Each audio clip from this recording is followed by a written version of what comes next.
Las Vegas, Nevada. It's a world-renowned vacation spot, famous for its buffets, shows, shopping, and most especially, gambling. And nowhere is gambling more prevalent than at the Green Ranch Casino, one of the biggest resorts in the area. Every day, millions of people walk through those doors to try their luck at the slots or gamble on the tables. But sometimes, there are other things going on behind closed doors, things that aren't quite as innocent. It was late afternoon when Jeremy Johnson paused at the entrance. He was acutely aware of the buzzing energy around him. The reflection of 1,000 neon lights glistened off the marble floors, and the excited chatter of the gamblers echoed around him. His heart hammered against his ribs, threatening to burst from his chest. Clutching 3 fake casino chips in his clammy palm, hidden deep in his jacket pocket, he scanned every casino guard and security camera, his nerves stretched taut.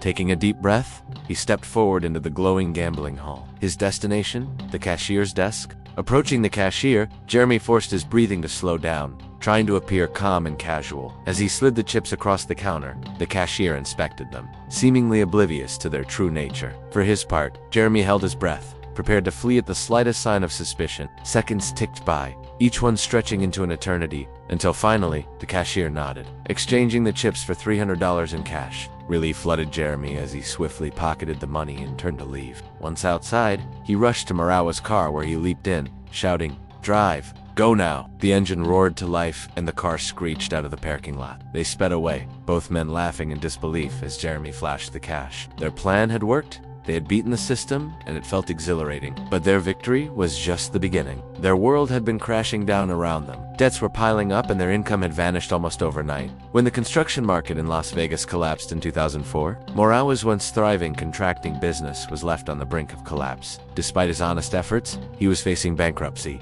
Desperation gnawed at him. Enter Jeremy, a former convict with a shady past in forgery and drug charges. Years earlier, Morawa had taken a chance on Jeremy, giving him a job in his company, despite his criminal record. Now that same past was catching up to him. Jeremy had a knack for spotting patterns and solving puzzles, a skill honed during his days as a professional con artist. Looking around the lavish casino, he noticed something peculiar. A massive $5,000 chip flashing from a billboard above the roulette table. That was the spark that ignited his dark idea. Could they make counterfeit casino chips? Initially, Mora was skeptical, dismissing it as a crazy idea. But Jeremy persisted. He pointed out that if they could pull it off, it could save their businesses and put their lives back on track. Mora found himself nodding, drawn in by Jeremy's enthusiasm. His mind raced, justifying their actions. These casinos, these big corporations, they prey on people's hopes and dreams for profit. What's the difference between that and what we're planning? Nothing. Really. They started their investigation by examining real chips, taking them apart to learn about their makeup. They discovered a mix of sand, clay, plastic, and rare earth metals. But the equipment to manufacture them cost millions. And where could they even get such expensive machinery? So they abandoned that idea and came up with a workaround. Meanwhile, Jeremy got to work, creating molds. Using a 3D printer, he painstakingly replicated the physical structure of the real chips. The next step was to remove the labels from the $1 chips. To do that, they boiled them for hours until the adhesive seal broke. Then using special paints, they recreated the denominations and symbols. Jeremy even figured out how to duplicate the unique raised designs, but they needed to replace the labels entirely. For that, they went to Kinko's, a local printing shop, where they bought glossy plastic paper. Jeremy scanned the original labels and printed them on the new material. To finalize the process, they painted over the original ink to hide the telltale signs, but that wasn't enough. Casinos took security very seriously. Their secret weapon, invisible ink. They discovered that by shining a black light on the chips, the denominations glowed green. Casinos used this feature to authenticate chips, so Jeremy and Morawa thought they had to do the same.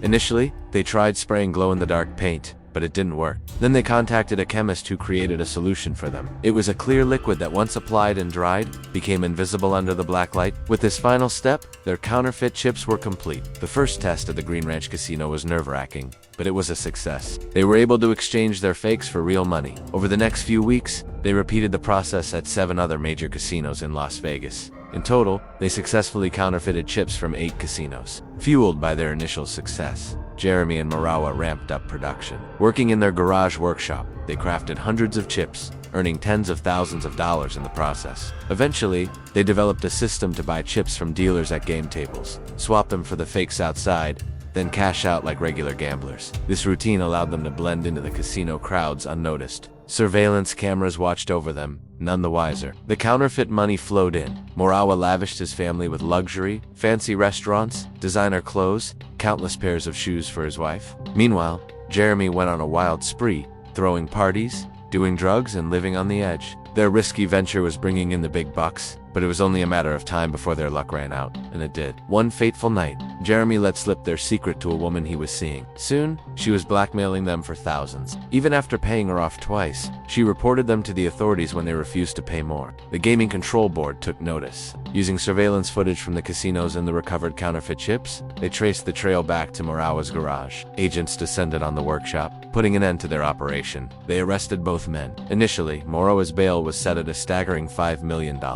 A clear message from the state to make an example of them. However, thanks to Morawa's clean record and a sharp defense lawyer, his bail was reduced to $12,000, allowing him to be released. Jeremy, however, remained behind bars due to his criminal past. Desperate for income and drowning in legal fees, Morawa reached out to an old associate, a Russian gangster he'd met in prison. An agreement was struck. The Russian would teach his crew to forge chips in exchange for a 25% cut of the profits. Mora agreed, hoping to stay out of the direct spotlight. However, the Russians lacked Mora's finesse. Their counterfeits were sloppy and quickly drew suspicion from casino staff. Renewed surveillance followed the gang members back to Mora's garage, where agents once again raided the operation and arrested Mora for the second time, just 8 months after his release. Remarkably, thanks to his lawyer's brilliant defense, Morawa managed to avoid prison once again. He pleaded guilty to 6 charges, but received 5 years probation and community service. Notably, investigators could only tie $36,000 worth of counterfeit chips directly to him. However,